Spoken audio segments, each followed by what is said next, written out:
সুপ্রিয় শিক্ষার্থীবৃন্দ, তোমাদের সবাইকে রামপাল কলেজ অনলাইন ক্লাস ও রাবিয়াস অনলাইন ক্লাসের পক্ষ থেকে স্বাগতম জানাচ্ছি। আমি রাবেয়া খাতুন, প্রভাষক, ইসলামের ইতিহাস ও সংস্কৃতি বিভাগ, রামপাল কলেজ থেকে। আজকে যাদের উদ্দেশ্যে আমার এই অনলাইন ক্লাসটি আমি তৈরি করেছি তারা হলো 2021 সালের এইচএসসি পরীক্ষায় অংশগ্রহণকারী শিক্ষার্থী। অর্থাৎ 2021 সালের এইচএসসি পরীক্ষায় অংশগ্রহণকারী শিক্ষার্থীদের প্রথম অ্যাসাইনমেন্ট সংক্রান্ত ক্লাস, কিন্তু ক্লাস নাম্বার হবে এটা 4 নম্বর। অর্থাৎ প্রথম সপ্তাহে যে অ্যাসাইনমেন্টটা দেওয়া হয়েছে সেটার উপর এটা 4 নম্বর ক্লাস।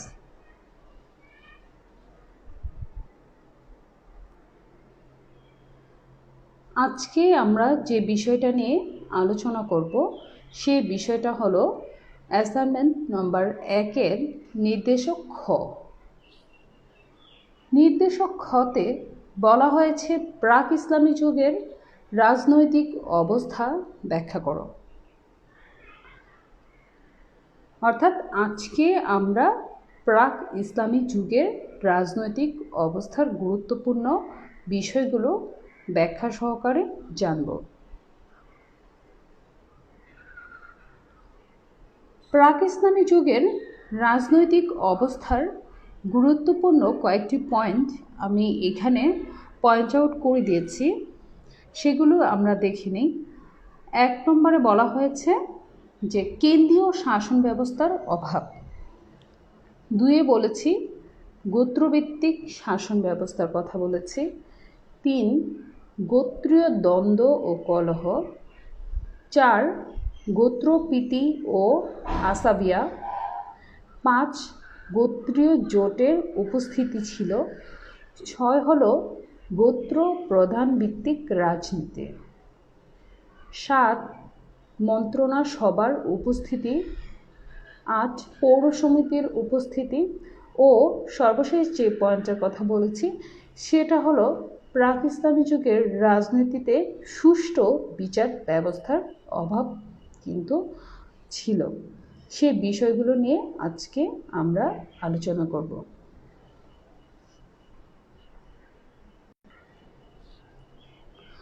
প্রথম যে পয়েন্টের কথা আমি বলেছি এখানে সেটা হলো যে কেন্দ্রীয় শাসন ব্যবস্থার অভাব। কেন্দ্রীয় শাসন ব্যবস্থা বলতে আসলে কি বোঝায়? অর্থাৎ কেন্দ্র থেকে শাসন ব্যবস্থা পরিচালনা করার মতো কোনো সিস্টেম তখন তোমার এই প্রাক ইসলামী যুগে আরবে ছিল না।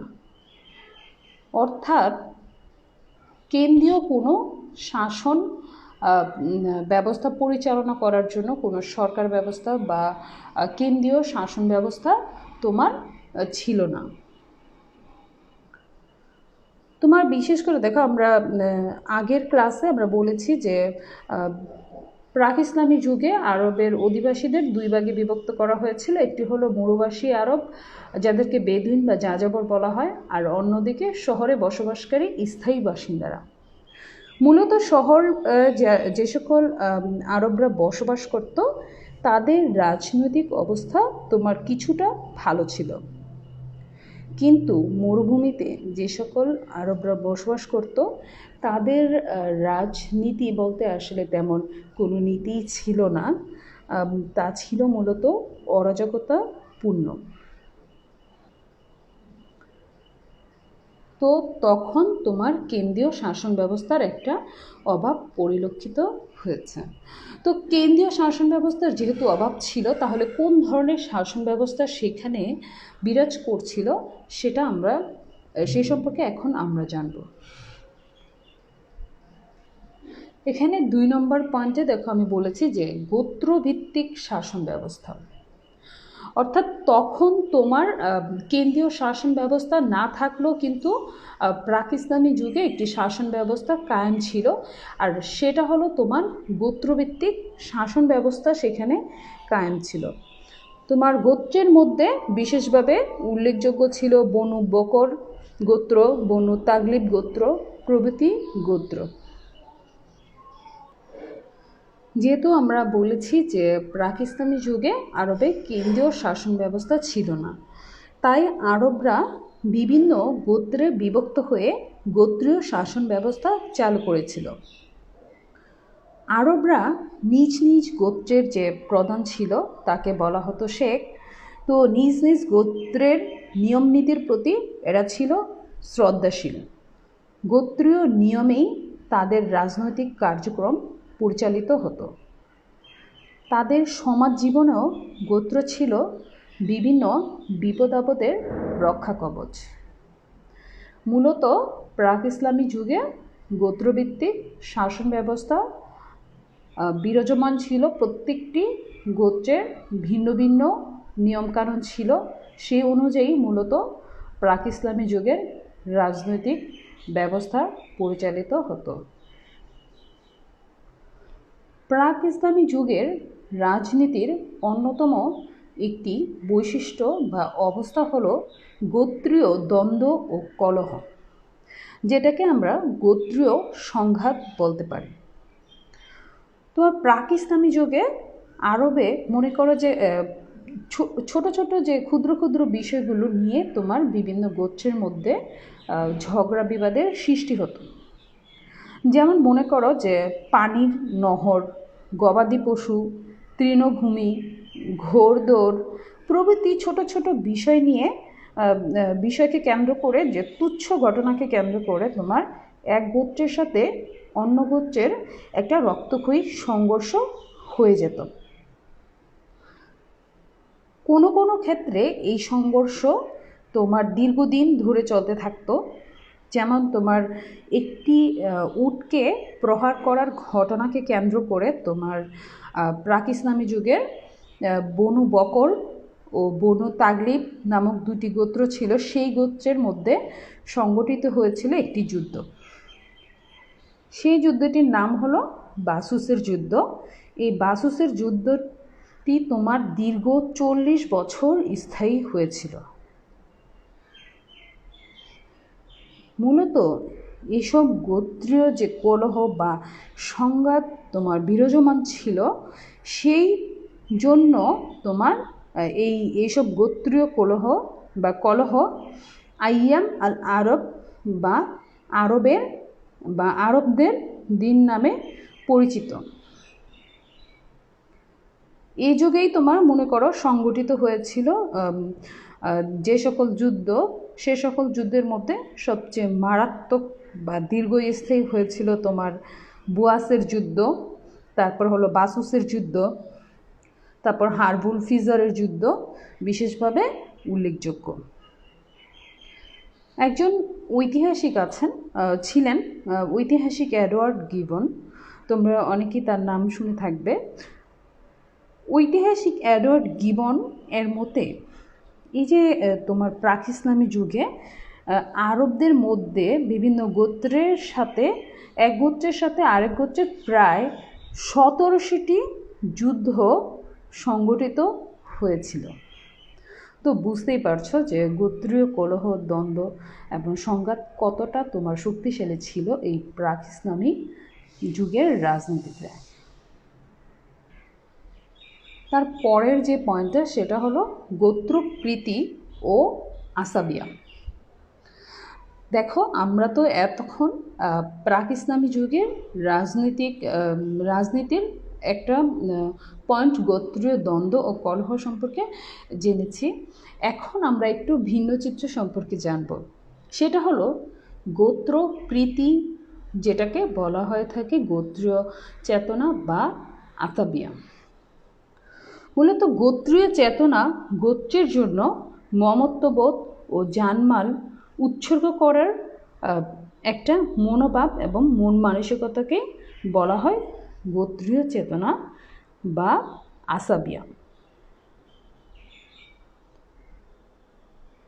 এই চেতনার মূল মন্ত্র হলো তোমার নিজের গোত্র বা গোষ্ঠীর সকল সদস্যের প্রতি সীমাহীন ও নিঃশর্ত আনুগত্যবোধ প্রকাশ করা যেমন একদিকে, অন্যদিকে তোমার বিশেষ করে মরুবেশী বেদুইন যারা ছিল তারা মনে করত যে গোত্র বহির্ভূত সব কিছুই ছিল বিজাতীয়, ঘৃণার পাত্র ও শত্রু ভাবা সম্পন্ন।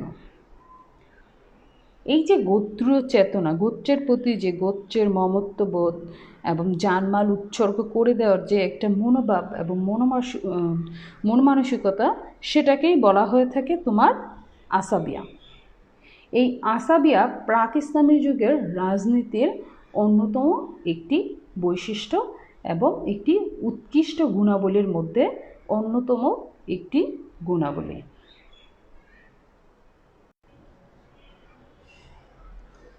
তার পরের যে পয়েন্টটা সেটা হলো গোত্রীয় জোটের উপস্থিতি। প্রাক ইসলামী যুগের যে রাজনৈতিক অবস্থাটা ছিল সেখানে তোমার বিভিন্ন গোত্রীয় জোটের উপস্থিতি আমরা লক্ষ্য করতে পারি। মূলত এই গোত্রীয় জোটগুলো তোমার প্রাক ইসলামী আরবে বা প্রাক ইসলামী যুগে তোমার আরবে মক্কাকে কেন্দ্র করে বা মক্কার নেতৃত্বে তোমার এ সকল গোত্রীয় জোটগুলো গড়ে উঠেছিল। আরব গোত্রপতিদের সাথে মক্কার ব্যবসায়ীদের একটি চুক্তি স্বাক্ষরিত হয়েছিল, যেটাকে বলা হতো ইলাফ। এইরকম চুক্তি তোমার যেমন বিভিন্ন আরবের বিভিন্ন গোত্রপতিদের সাথে মক্কার যে ব্যবসায়িক শ্রেণী ছিল বা ব্যবসায়ীরা ছিল তাদের সাথে যেমন চুক্তি স্বাক্ষরিত হয়েছিল, ঠিক তেমনই আরবের পার্শ্ববর্তী দেশ, মনে করো সিরিয়া, ইয়েমেন, আম্মান প্রভৃতি অঞ্চলের যে রাজন্য বর্গ ছিল বা রাজনীতিবিদ ছিল বা ব্যবসায়িক শ্রেণী ছিল, বণিক শ্রেণী ছিল, তাদের সাথে বিভিন্ন শান্তি চুক্তি সম্পাদিত হয়েছিল। যেই শান্তি চুক্তিগুলো সম্পাদিত হয়েছিল সেগুলো কিন্তু তোমার সত্যিকার অর্থে আরবে একটি গোত্রীয় জোট বা কমনওয়েলথ হিসেবে কাজ করেছিল। এই জন্য আমরা বলতে পারি যে প্রাক ইসলামী যুগের রাজনীতিতে গোত্রীয় জোটের উপস্থিতি পরিলক্ষিত হয়েছিল।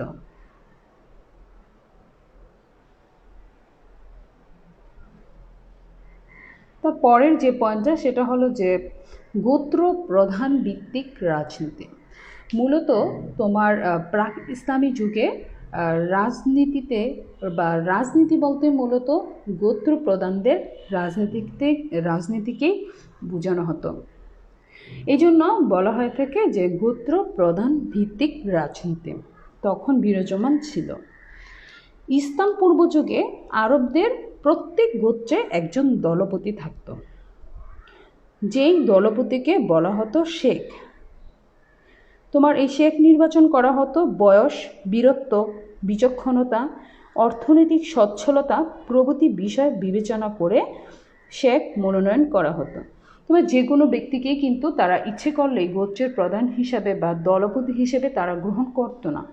সেই দলপতি হতে হলে তাকে যদি দলপতি হতে হতো তাহলে অবশ্যই তাকে বয়সে বড় হতে হতো বা তার বীরত্ব বা গুণ থাকতে হতো, তার বিচক্ষণ শক্তি থাকতে হতো এবং সবচেয়ে বড় যে জিনিসটা থাকতে হতো সেটা হলো অর্থনৈতিক সচ্ছলতা কিন্তু সেই গোত্র প্রধানের থাকতে হতো।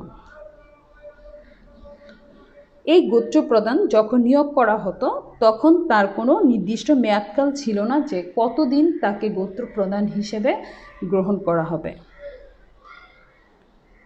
মূলত নিজের কর্মদক্ষতা ও গোত্রের নির্বাচক মণ্ডলীর সন্তুষ্টির ওপরই শেখের সময়কাল নির্ভর করত। তবে দলপতি বা গোত্রপ্রধান বা শেখ যাকে আমরা বলি, সেই শেখের প্রতি আনুগত্য ছিল সর্বজনীন। যুদ্ধ, সন্ধি মানে চুক্তি, ব্যবসায়িক যোগাযোগ প্রভৃতি ক্ষেত্রে এই শেখের সিদ্ধান্তই ছিল তোমার চূড়ান্ত সিদ্ধান্ত। অবশ্য এসব কাজ সাধারণত তিনি একা সিদ্ধান্ত গ্রহণ করতেন না, বিভিন্ন গোত্রের বয়োজ্যেষ্ঠদেরকে নিয়ে তোমার পরামর্শ করে আলোচনা করে বিভিন্ন সিদ্ধান্ত গ্রহণ করতেন। মূলত শেখ যতদিন পরামর্শ সভা বা গোত্রের বিশিষ্ট লোকদের সমর্থন পেতেন ততদিনই কিন্তু তিনি উক্ত পদে শেখ হিসাবে বহাল থাকতেন। এই জন্য গোত্র প্রদানের প্রতি যেমন সকলের আনুগত্য বোধ ছিল, ঠিক তেমনই গোত্র প্রদানও গোত্রের যে সকল বয়োজ্যেষ্ঠ লোক ছিল তাদেরকে সম্মান করতেন, তাদের সাথে আলাপ আলোচনা করে যে কোনো ধরনের সিদ্ধান্ত গ্রহণ করতেন। প্রাক ইসলামী যুগের রাজনৈতিক অবস্থার অন্যতম একটি বৈশিষ্ট্য ছিল তোমার মন্ত্রণা সভার উপস্থিতি। প্রাক ইসলামী আরবে তোমার একটি রাজনৈতিক সংগঠন বা মন্ত্রণালয় সভা ছিল, যাকে বলা হতো আল মালা। কি বলা হতো? আল মালা। এই পরিষদ বা আল মালা মক্কার বিবদমান গোত্রগুলোর মধ্যে ভারসাম্য রক্ষার চেষ্টা করত, যার উদ্দেশ্য ছিল তোমার শান্তি শৃঙ্খলা বজায় রাখা, গোত্রীয় ভারসাম্য রক্ষা করা এবং মৈত্রী ও সদ্ভাব তৈরি করা। আর এই পরিষদের কোনো নির্বাহী ক্ষমতা কিন্তু তোমার ছিল না, কিন্তু এটি তোমার পরামর্শ দিয়ে বিভিন্ন সময় বিভিন্ন বিভাগকে তোমার সাহায্য সহযোগিতা করত। এর কিছু তোমার দপ্তর ছিল বিশেষভাবে উল্লেখযোগ্য, সেগুলো হলো তোমার রিফাদা, সিকা, হিজাবা, লিওয়া। রিফাদা যেই দপ্তরটা ছিল সেটার কাজ ছিল তোমার তীর্থযাত্রীদের জন্য রসদ সরবরাহ করা। অর্থাৎ হজের মৌসুমে যখন বিভিন্ন দেশ থেকে তীর্থযাত্রীরা বা হজ যাত্রীরা তোমার হজ করতে আসতো, তখন তাদের জন্য রসদ বা খাবার সরবরাহ করার দায়িত্ব যে দপ্তরে ছিল সেটা হলো তোমার রিফাদা। তারপর তোমার এই তীর্থযাত্রীদের জন্য প্রয়োজনীয় পানীয় বা পানি জাতীয় খাবার যারা সরবরাহ করত, সেই বিভাগ বা দপ্তরের নাম ছিল শিকায়া। সরেস্কার শি, কয়েকার কা, উন্তস্ত একার আ, তারপর হ, শিকা। আরেকটি বিভাগ ছিল, সেটার নাম ছিল তোমার হিজাবা, যে দপ্তর বা বিভাগের প্রধান কাজ ছিল তোমার কাবা গৃহ ঢেকে রাখার ব্যবস্থা করা। সর্বশেষ আরেকটি দপ্তর ছিল, সেটি হলো লিওয়া। লরেস্কার লি ও উন্তস্ত আকার আ, লিওয়া, যার প্রধান কাজ ছিল যে দপ্তরের, সেটা হলো তোমার যুদ্ধের সময় পতাকা বহন করে নিয়ে যাওয়া।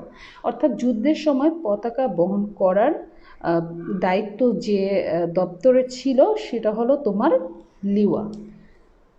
তাহলে আমরা এখানে 4টি দপ্তরের কথা বললাম, সেগুলো কি কি আরেকবার জেনে নেই। রিফাদা, সিকায়া, হিজাবা ও লিওয়া। তোমার যেই রুমে বা যে কক্ষে এই আল মালা বা এই পরিষদের সভা বা বৈঠক বসত, সেই ভবনটিকে বা সেই কক্ষটিকে বলা হতো দারুল নাদওয়া। প্রকৃতপক্ষে এটিকেই কুরাইশদের সংসদ ভবন বলা হতো।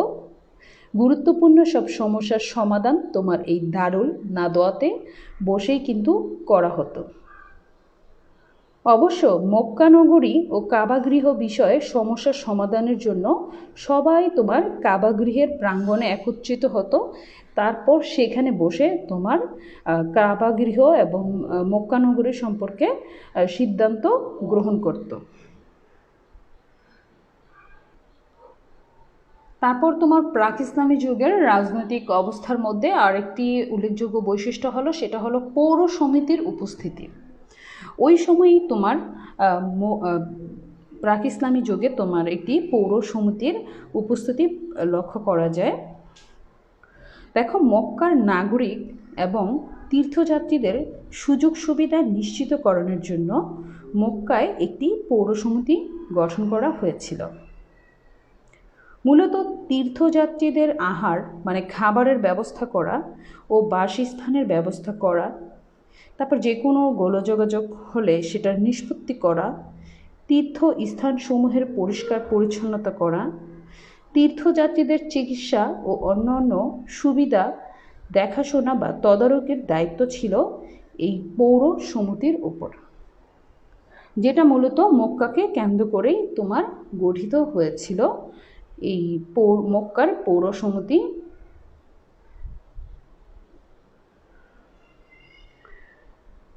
তারপরে দেখো 9 নম্বর পয়েন্টে বলা হয়েছে যে সুষ্ঠু বিচার ব্যবস্থার অভাব। মূলত প্রাক ইসলামী যুগ যেটাকে আমরা বলে থাকি সেটাকে আমরা আরেকটি নামে জানি, সেটা হলো আইয়ামে জাহিলিয়া। আইয়ামে জাহিলিয়ার যুগ বলতেই কিন্তু বলা হয়ে থাকে যে বর্বরতার যুগ বা অজ্ঞতার যুগ। সো এই সময় তোমার সুষ্ঠু বিচার ব্যবস্থা থাকবে সেটা কিন্তু কল্পনা করা যায় না, কেননা যদি সুষ্ঠু বিচার ব্যবস্থায় থাকতো তাহলে সেখানে তোমার বর্বরতা, অজ্ঞতা, তারপর তোমার জুলুম, অত্যাচার এগুলো কিন্তু থাকতো না। মূলত প্রাক ইসলামী যুগে তোমার মাইট ইজ রাইট নীতিতে তোমার সবাই বিশ্বাসী ছিল। জর্জার মুল্লুকতার একটা কথা আছে না, সেই নীতিতেই তোমার সেই রাজনীতি বলো, অর্থনীতি বলো, সব কিছু তোমার সেইভাবেই চলতো। সরকার কাঠামো বা তোমার শাসন পদ্ধতি সম্বন্ধে আরবরা পুরোপুরি অজ্ঞ ছিল, অর্থাৎ তাদের এ সম্পর্কে কোনো জ্ঞান না থাকার কারণে তাদের মধ্যে কোনো সুষ্ঠু বিচার ব্যবস্থা ছিল না। তারা জর্জের মুল্লুকতার অর্থাৎ মাইট ইজ রাইট নীতিতে বিশ্বাসী ছিল। রক্তের বদলে রক্ত, চোখের বদলে চোখ, দাঁতের বদলে দাঁত নীতিতে তারা বিশ্বাসী ছিল। কোনো কোনো ক্ষেত্রে তোমার ব্লাড মানি বা আল দিয়াত এর বিনিময়ে হত্যা করেও তোমার হত্যাকারীকে মুক্তি দেওয়া হতো। এটা কি ছিল, যেমন মনে করো কোনো হত্যাকারী গোত্র ত্যাগ করে পালিয়ে গেলে তাকে আবার কিন্তু সমাজচ্যুত করা হতো, যেটাকে বলা হতো আল তারিদ। আর এই সমাজচ্যুত ব্যক্তি কিন্তু তোমার কোথাও স্থান পেত না। এটা একটা ভালো দিক ছিল, তাদের একটি ভালো দৃষ্টিভঙ্গি ছিল এটা। তবে মনে করো ব্লাড মানির বিনিময়ে কিন্তু তোমার মানে কোনো একজন ব্যক্তি কাউকে হত্যা করলো, হত্যা করার পরে যদি হত্যাকারীর পরিবারকে তোমার ক্ষতিপূরণ দিতে পারে তাহলে তাকে ক্ষমা করে দেওয়া হতো। এটাকেই বলা হয় তোমার ব্লাড মানি বা আলদিয়াত। তো আজকে এই পর্যন্তই। তো কালকে বা পরশুদিন অর্থাৎ আমি আমার পরবর্তী যে ক্লাস সেই ক্লাসে আমি অন্য একটি টপিক নিয়ে আলোচনা করব। সেই টপিকটি হলো, তাহলে আমি আমার পরবর্তী ক্লাসে আলোচনা করব প্রাক ইসলামী যুগের উৎকৃষ্ট গুণাবলী ও দৃষ্টিভঙ্গি, যেটা তোমাদের ইসলামের ইতিহাস ও সংস্কৃতি বিষয়ের প্রথম পত্রের নির্দেশক ওমতে দেয়া আছে। সেটা নিয়ে আমি আমার পরবর্তী ক্লাস আলোচনা করব এবং তারপরে যে ক্লাসটা আলোচনা করব সেটা হলো দ্বিতীয় পত্র নিয়ে আলোচনা করব। প্রথম পত্র নিয়ে আমি আরেকটি ক্লাস নেব। ততদিন তোমরা সুস্থ ও নিরাপদে থাকো, এই প্রত্যাশায় আজকের ক্লাস থেকে আমি বিদায় নিচ্ছি। আল্লাহ হাফেজ।